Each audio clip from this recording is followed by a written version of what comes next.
샬롬, 냠냠 히브리어 묵상 두 번째 시간입니다. 오늘은 종과 친구에 대해 살펴보려고 합니다. 먼저 살펴볼 아바드라는 단어는 일하다, 섬기다라는 동사입니다. 아바드에서 나온 명사가 종이라는 의미의 에베드입니다. 구약 성경에서 아바드가 사용된 예를 조금 살펴봅니다. 창세기 2장, 3장, 4장에는 땅을 경작하다라는 의미로 사용되었고, 창세기 2장에 동산에서 일하다, 신명기에는 포도원을 가꾸는 의미로 사용되었고, 또한 장인과 장색이 무언가를 만드는 것에 사용되었는데요. 그것은 이사야 19장 9절에 세마포를 만드는 것에도 사용되었습니다. 에스겔 48장 19절에는 성읍에서 일하는 것에도 사용되었습니다. 이렇게 아바드는 누군가를 위해 일을 하거나 어떤 종류의 일을 할 때 등 광범위하게 사용됩니다. 사람을 대상으로 일할 때는 그 대상도 함께 나타납니다. 창세기 29장에 야곱이 라반을 위해 일한 것과 출애굽기 1장에 이스라엘 백성이 애굽을 위해 일한 것, 사사기 9장, 사무엘상 11장에 백성들이 왕을 위해 일하는 것이 다 아바드입니다. 또한 종교적으로 하나님을 섬기다, 예배하다라는 의미가 있습니다. 출애굽기 7장 16절에 보면 내 백성을 보내라, 그들이 광야에서 나를 섬길 것이니라 라고 말씀하십니다. 하나님께서 애굽에서 종되었던 이스라엘 백성을 구원하신 목적은 하나님을 섬기게 하시기 위함이었습니다. 애굽의 종이 아니라 하나님의 종이 되게 하시기 위함입니다. 누구의 지휘와 명령을 따르느냐에 따라서 우리가 누구에게 속했는지가 결정됩니다. 애굽 땅에서 바로를 아바드하는 것은 이스라엘 백성들을 사망에 이르게 하기 때문에 여호와 하나님께서 이스라엘 백성들을 애굽에서 구원하셔서 하나님을 아바드하는 자로 살게 하셨습니다. 똑같이 누군가를 아바드하지만 그 결과는 완전히 다른 것입니다. 바울은 로마서 6장 16절에서 말합니다. 너희 자신을 종으로 내주어 누구에게 순종하든지 그 순종함을 받는 자의 종이 되는 줄을 너희가 알지 못하느냐. 혹은 죄의 종으로 사망에 이르고 혹은 순종의 종으로 의에 이르느니라. 누가 왕이 되느냐에 따라 백성들의 삶과 미래가 달라집니다. 하나님을 경외하는 다윗이 이스라엘의 왕이었을 때에는 가는 곳마다 승리했고 평화가 있었지만 솔로몬이 열방과 조약을 맺고 그들의 딸들과 결혼함으로써 우상숭배가 시작되자 이스라엘이 분열되고 우상숭배는 계속되었고 그들은 결국 약속받은 땅에서 쫓겨나게 되었습니다. 하나님 아닌 다른 것을 섬기는 것은 멸망으로 인도합니다. 다른 것을 섬기면 하나님의 법에서 멀어지고 범죄할 수밖에 없기 때문입니다. 섬기는 것은 섬기는 대상을 왕으로 삼는 것입니다. 이스라엘 백성들은 보이지 않는 하나님을 왕으로 섬기기 싫어서 열방과 같이 왕을 구했습니다. 하나님은 그들이 왕을 구한 것에 대해서 이렇게 말씀하셨습니다. 그들이 너를 버림이 아니요 나를 버려 자기들의 왕이 되지 못하게 함이니라. 내가 그들을 애굽에서 인도하여 낸 날부터 오늘까지 그들이 모든 행사로 나를 버리고 다른 신들을 섬김같이 내게도 그리하는도다. 하나님은 그들이 왕을 구한 것이 사무엘을 버린 것이 아니라 하나님을 버린 것이라 말씀하셨습니다. 왕 없이 사무엘이 선지자와 제사장으로 섬김으로써 하나님께서 이스라엘을 다스리셨는데 백성들이 인간왕을 가진 주변 나라를 보면서 부러워하고 인간왕을 원했기 때문에 하나님의 통치를 버리고 하나님을 왕 되시지 못하게 한 것입니다.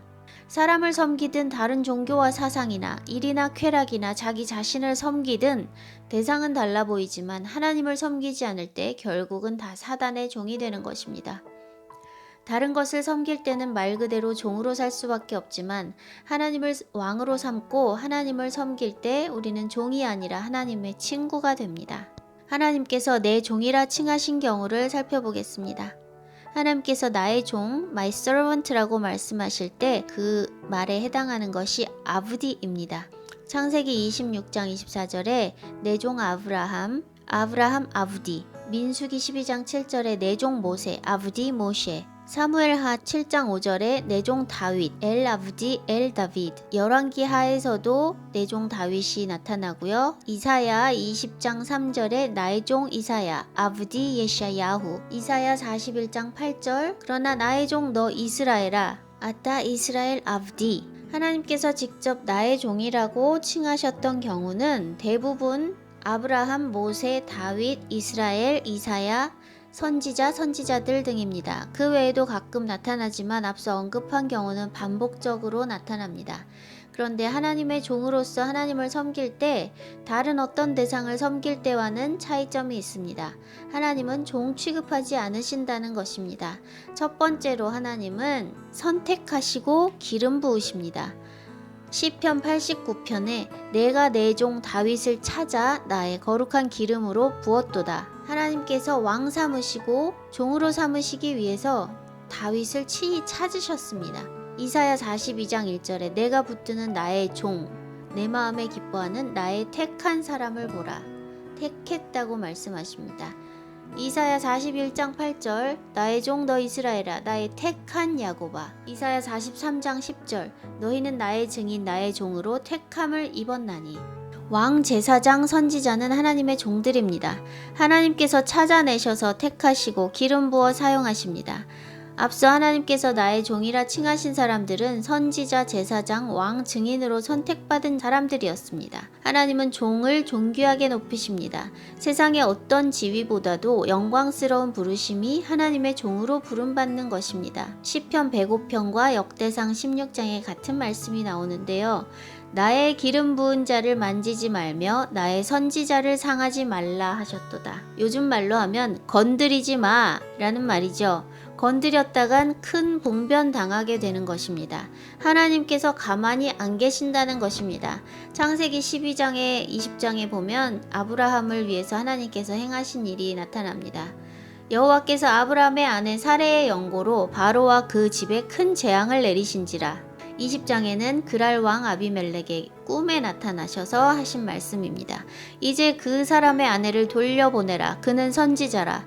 그가 너를 위하여 기도하리니 내가 살려니와 내가 돌려보내지 않으면 너와 내게 속한 자가 다 정령 죽을 줄 알지니라. 엄청난 특권입니다. 두 번째로 하나님은 하나님의 비밀을 종들에게 알려주십니다. 아모서 3장 7절에 주 여호와께서는 자기의 비밀을 그 종 선지자들에게 보이지 아니하시고는 결코 행하심이 없으시리라 말씀하십니다. 창세기 18장 7절에 여호와께서 가라사대 나의 하려는 것을 아브라함에게 숨기겠느냐. 소돔과 고모라를 멸망시키시기 전에 아브라함에게 말씀하신 거죠. 또 요한복음 15장 15절에서 예수님께서 말씀하십니다. 이제부터는 너희를 종이라 하지 아니하리니 종은 주인의 하는 것을 알지 못함이라. 너희를 친구라 하였노니 내가 내 아버지께 들은 것을 다 너희에게 알게 하였음이니라. 종은 주인의 하는 것을 알지 못하지만 하나님은 하나님의 종에게 알게 하십니다. 그 말은 종 취급하지 않으신다는 것입니다. 세 번째로 하나님의 종은 하나님께서 사랑하시는 자입니다. 이사야 41장 8절에 보면 그러나 나의 종 너 이스라엘아 나의 택한 야곱아 나의 벗 아브라함의 자손아 세라 아브라함 오하비. 나의 벗 아브라함의 자손아라는 뜻인데요. 여기서 벗이라고 번역됐지만 오하비라는 단어는 나의 사랑하는 자라는 뜻입니다. 요한복음 15장 14절 너희가 나의 명하는 대로 행하면 곧 나의 친구라. 명하는 대로 행하는 사람은 종이죠. 그런데 주님은 너희가 나의 명하는 대로 행하면 나의 종이다 라고 말씀하시지 않고 친구라고 말씀하십니다. 곧 주님의 말씀대로 행하는 종은 주님의 친구라는 것이죠. 여기서도 친구로 번역되었지만 히브리어로는 예디드, 야디드라는 단어입니다. 예수님께서 나의 친구들이라고 할 때 예디다이라는 단어가 사용되었는데요. 번역은 친구로 되었지만 뜻은 사랑받는 자라는 뜻입니다. beloved, well loved. 예디드라는 단어는 도드에서 온 것입니다. 도드는 사랑하다 혹은 사랑하는 사람을 의미합니다. 도드라는 단어는 도드라고 읽을 수도 있지만 같은 글자를 쓰는 이름이 있습니다. 다비드입니다. 다윗이죠. 다윗의 이름 자체로 사랑을 받는 사람임을 알 수가 있습니다. 누구의 사랑을 받았을까요? 사무엘이 기름 붓기 위해서 아들들을 부르라 할 때 다윗만 쏙 빼놓았던 아버지 이새가 사랑한 것이 아니라 친히 그를 찾아서 거룩하게 기름 부으시고 나의 종이라 칭하신 주님의 사랑을 받은 자가 바로 다윗입니다. 정리합니다. 우리는 하나님을 섬기기 위해 애굽에서 구원받아 광야로 나왔는데 하나님을 섬기는 종은 애굽의 종과는 완전히 다릅니다. 세상에서는 종이 사랑의 대상이 아니라 부리는 대상이지만 하나님께서는 사랑하시는 자를 종으로 세우시고 보내십니다. 종으로 열심히 일해서 사랑받는 것이 아니라 하나님께서 사랑하시는 자를 종으로 선택하시는 것입니다. 하나님을 경외하고 그분의 말씀에 순종하는 자를 택하셔서 그분의 마음을 공유하실 때 그가 참 주님의 사자로서 종으로서 일할 수 있습니다. 주님의 마음을 알지 못하는 채로 주님의 일을 한다면 주님과는 상관없는 자기의 일을 하게 됩니다. 세상은 일에서 능력을 인정받으면 지위가 올라가고 총애를 받게 되지만 하나님 나라는 다릅니다. 먼저 주님께서 사랑하시고 사랑하시는 자에게 마음을 나누시면 그는 아버지의 마음을 가지고 일을 할 수밖에 없습니다. 수많은 선지자들이 그렇게 주님의 마음을 받았기 때문에 거절과 박해를 당하면서도 하나님의 종으로서 하나님의 말씀을 전할 수밖에 없었습니다. 백성들이 하나님께서 보내신 선지자들을 다 죽이자 하나님은 그 아들 예수님을 보내셨습니다. 예수님은 아버지의 마음을 받아 아버지의 종으로 이 땅에 오셨습니다. 하나님께서 예수님에 대하여 이는 내 사랑하는 아들이요 내 기뻐하는 자라 말씀하셨습니다. 우리도 하나님의 사랑하시는 아들들이고 기뻐하시는 자들입니다. 일을 해서 능력을 인정받으려 하는 종이 아니라 이미 하나님의 사랑을 받은 자로서 주님의 마음을 받아서 섬기는 종이 되시기를 축복합니다.